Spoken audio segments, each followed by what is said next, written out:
Porque ele não fala de futebol praticamente. Não, mas assim, ele fala de futebol. Eu penso o seguinte, ontem o Renato fez algo que ele não havia feito ainda contra Palmeiras e contra Corinthians, por exemplo. Ontem o Renato mexeu certo. Contra o Palmeiras, estou falando em relação ao que o Grêmio tinha produzido com 2-0 na frente e deixa o Palmeiras encostar. E com 2-1 que o Grêmio tinha produzido contra o Corinthians, eu não estou falando do pênalti, aí esquece o lance do pênalti, esquece o que aconteceu e o lance que o Garro faz gol de empate, né? As trocas que o Renato tem feito recentemente no Grêmio, ele tem errado nas mexidas. Ontem não. Ontem, pelo menos no meu modo de ver, ele fez certo. Ele conseguiu fazer a manutenção de um esquema que o Grêmio, durante 90 minutos e no início dos jogos, leva muito tempo para engrenar. Ontem ele não desmantelou a engrenagem do Grêmio. E talvez os jogadores tenham entendido que precisavam também, frente ao desafio de um gramado do jeito que estava embarrado, de um jogo contra um Vasco do jeito que era, também alguns jogadores entenderam que o algo a mais, e aí não é propriamente dita a técnica, mas o grupo fechar a questão em segurar um resultado de um gol de diferença é importante também. Mas vocês conseguem cobrar desempenho do Grêmio? Não, ontem não. Não. Vocês conseguem cobrar desempenho? Não. Difícil. Não consigo. Difícil. Desempenho. Quando é que o Grêmio vai entregar desempenho? Não dá. Hoje Eu vejo o Grêmio jogando bem. Os últimos 3 jogos o Grêmio jogando bem. O Grêmio tá brigando, Colar. Não, o Grêmio tá competindo, Colar. É que ontem... O Grêmio tá agredindo. Ontem era um jogo específico. Não, mas contra o Corinthians... Não tem como jogar nesse gramado. Mas contra o Corinthians foi igual. O Grêmio conseguiu se adaptar mais rápido que o Vasco. O Vasco não se adaptou ao jogo de ontem. O Grêmio, pra mim, ele tem mais competitividade, mais mas o Grêmio do que mais futebol. Deixa eu te perguntar uma coisa. Mais futebol. O Grêmio jogou bem contra o São Paulo? No segundo tempo? Segundo tempo. Foi muito bem. E perdeu o jogo. Foi muito bem. Não, é isso. Perdeu o jogo no primeiro tempo. É que a gente não pode dizer assim, ó, ganhou, jogou bem, não ganhou, jogou mal. Não, mas é que contra o Botafogo perdeu jogando bem, por exemplo, entendeu? Mas o Grêmio tem a exceção do jogar bem, que é o segundo tempo contra o São Paulo. Mas eu acho que tá nos São pés... Paulo já tinha o resultado. Vocês acham que o Grêmio não jogou bem contra o Corinthians, por exemplo? Brigou. Eu acho que jogou bem. Não, por exemplo... Para mim, futebol entra nessa hierarquia. Eu acho que tem jogadores das posições que fizeram falta em alguns jogos pro Grêmio. O Bruno citou o Soteldo, por exemplo. O Soteldo é um jogador pródigo de setor dianteiro de time. Ele decidiu os 3 jogos. Tira o Soteldo dos 3 jogos. Aí já não sei. Não teve, só tu ver como é que foi o Grêmio sem ele. Porque eu me lembro de jogos recentes onde o Rodrigo Eli foi centroavante. Exato. Assim como o Diego Costa está fazendo falta ainda. Claro que sim, claro que sim. Vai melhorar Agora o tem time. opção, tá? Tem opção. Pois é, agora então... ele começa a contar com os jogadores que foram contratados. A partir de agora, talvez o Grêmio entre numa escala de entregar futebol. Que é a próxima etapa. A primeira etapa qual era? Fazer com que o Grêmio entendesse o momento, porque o Grêmio... Mais ou menos, né, Eu Gamba? até acho que os resultados... O Grêmio até o jogo contra o Vitória... Mais ou menos. Estava acreditando na magia. Qualquer momento a gente sai. Não, mas eram 3 jogos jogos vai sair, acessíveis. E aí sem entrega, sem competitividade... Não ia sair.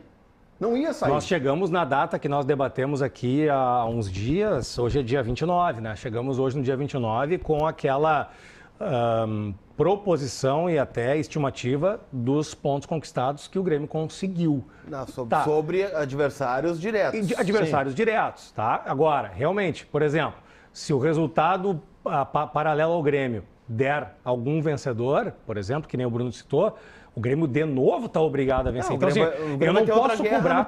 Eu não posso cobrar. Eu não posso cobrar desempenho de um time que precisa, antes do desempenho, resultado.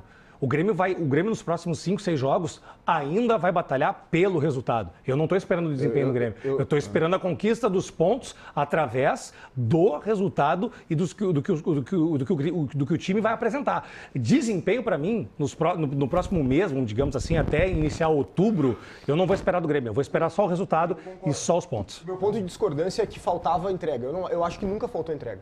Eu acho que em determinado momento o time se desanimou, que é normal. O Renato que não ganhava. Isso, Bruno. O Renato testou E isso. eu discordo do Renato. Ele atestou isso. Exato, e eu discordo dele. Porque o Renato tem dificuldade de explicar a parte tática, ele tem dificuldade de falar sobre futebol. Ele fala pouco sobre futebol. Tu acha que ele fala bastante nas coletivas sobre futebol? Quando perguntado, fala. Olha, Fala, explica. Fala, explica. Porque dificilmente. se criou uma ideia que o Renato não é tático, que o Renato Não, não não, fala não. sobre o futebol. Não. Bom, mas então desconsideraram toda a trajetória do Renato. Então Veja o Renato bem, não tem mérito. eu não estou dizendo, o Renato não disse isso. Vocês gostam de o Renato é gestor de grupo, gestor de grupo. Não. Mas é quem desmerece todo o trabalho do Renato. Gambá, Ninguém tá falando do Painá. não vamos a 8 nem a 80. Calma. Eu acho que o Renato entende sim de tática, eu acho o Renato muito bom treinador. Tá dizendo que ele não fala de futebol? Um dos melhores do país. Não, tu tá sugerindo mas que na ele não coletiva fala de... ele não fala. Tu tá sugerindo que ele não fala de futebol porque ele não entende futebol? Não! Sabe por que ele não fala? Porque ele não assume responsabilidades. Mas como não? O Renato não assume responsabilidades. Quando o Grêmio perde, é o gramado que é ruim, é o jogador que tá longe da família, é o atleta que não tá se entregando e não tem vergonha na cara. Mas quando ontem o ele Renato bateu no peito e disse, não fizemos mais do que a nossa obrigação, o salário em dia tem mais é que sair do Z4. Exatamente. Não terceirizou. Não. Matou no peito e disse, tem mais Não, é que sair eu do Z4. quero que ele com diga... o salário em dia, o que o Grêmio salário dos oferece, jogadores. O que o Grêmio oferece Pros jogadores. Todo mundo, não é mais do que nossa obrigação sair do Z4. Ele citou ontem uma questão que eu até achei muito interessante sobre... Até entrando nesse ponto da vergonha, né? Ele citou ontem, né? Pô, eu, que tô no hotel, que sou o Renato, eu tenho vergonha de sair do quarto do hotel, vocês não estão com vergonha de sair do... Ou seja, colocando a responsabilidade nos jogadores. Nunca é dele a responsabilidade, Mas como que não, se ele é o comandante? Então me lembra uma coletiva que o Renato disse assim, ó, eu errei. Bruno, eu errei. Bruno, ele colocou o Duqueiroz contra o Corinthians e não admitiu que errou. Ele colocou o JP contra o Palmeiras e não admitiu que errou. Isso tá tão não implícito. admite. Isso tá tão implícito. Se o time não rende, não consegue resultado e tá no Z4, a responsabilidade é do treinador. Qual é o papel do treinador a partir daí? Isso tu tá ajustar dizendo. o time, não perder o grupo. O pior para o Grêmio naquele cenário era o Renato perder o grupo. E vocês, muitos de vocês entenderam. Agora o Renato tá expondo o elenco. Depois do Grenal, Renato tá expondo o elenco, vai perder o grupo. Aí o Renato diz, falta vergonha na cara. Ó, Renato vai perder o grupo, hein? Tá expondo o elenco. Pelo contrário, ele fechou o elenco. Mas a gente sabe como é que funciona. O Renato fala no vestiário o seguinte, ó, eu vou cobrar vocês e vou colocar publicamente o que tá acontecendo. A gente sabe como é que funciona. Ele abraça o grupo. Isso eu não ele discuto. abraça o grupo, Isso eu não discuto. A gente sabe como é que funciona. Contigo. Isso tá correto, ele é um ótimo gestor. O meu ponto é que ele não assume as responsabilidades. Agora, ele terceiriza sempre o problema. Por exemplo, assim, ó, a tomada de atitude do JP Galvão, quando ele, JP Galvão, se enxerga como um, entre aspas, problema e pede para sair porque não estava entregando, não estava rendendo, também é um ingrediente que a gente tem que ressaltar. Um ambiente menos tumultuado internamente, um ambiente mais propício a um grupo, um ambiente com singularidades que convergem para o plural é muito mais efetivo e muito mais exitoso. Porque daqui a pouco tu tinha um jogador que não estava tão, entre aspas, engajado ou não se sentia engajado, e aí toda vez que colocado se sentia exposto, daqui a pouco também ajuda. Então tem não é somente as dificuldades de um grupo e de um plantel deficiente tecnicamente, mas às vezes algumas coisas nestes detalhes de engrenagem e de caminhada fazem também a diferença. Daqui a pouco a saída do JP Galvão fez bem ao Grêmio. Internamente fez bem ao Grêmio, se torna menos um problema. É que o Renato, às vezes, ele leva, assim, ó, em primeiro lugar a gestão de vestiário, e eu concordo plenamente contigo que o Renato ele é um excelente gestor. Talvez o melhor do Brasil entre os treinadores. Só que, às vezes, a gestão de vestiário dele prejudica o time dele.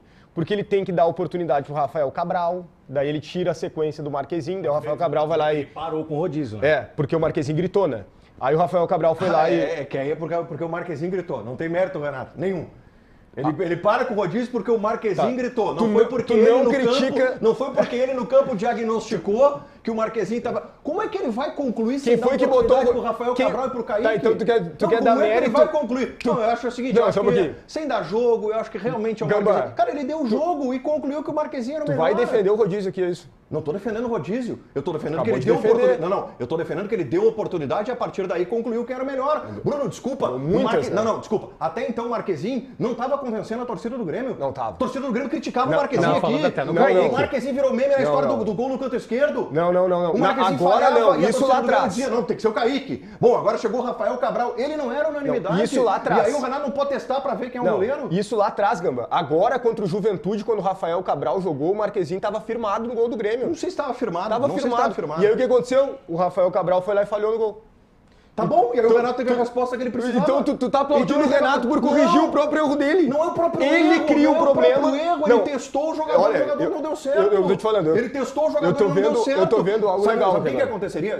Nós estamos aplaudindo o cara que corrigiu o erro que ele mesmo cometeu. Sabe o que tu diria aqui? Se o Marquezinho, porventura, falhasse no jogo contra o Juventude que tu trouxe, tu diria o seguinte, por que o Renato não dá uma chance pro Rafael Cabral? Não diria isso. Claro que tu diria. Ele tava bem no gol. Por que não? Tu diria. Ele tava bem no Rafael gol. Cabral, acho que tá na hora do Renato dar um jogo pro Rafael Cabral. Aí tu tá fazendo um exercício de achar o que eu diria. É assim que funciona, porque vocês iriam criticar ele porque não deu chance. Não. É assim que funciona. Tá, vamos combinar uma coisa, assim, ó. O rodízio foi prejudicial ao Grêmio. Mas é óbvio. Ele concluiu que não funcionava. Concluiu com muita... Olha, com a imprensa falando, com o Marquezinho falando, todo mundo avisando que não dava, daí ele concluiu. Palmas pro Renato que concluiu depois de todo mundo ter avisado. Eu conheço só uma pessoa do nosso convívio que bateu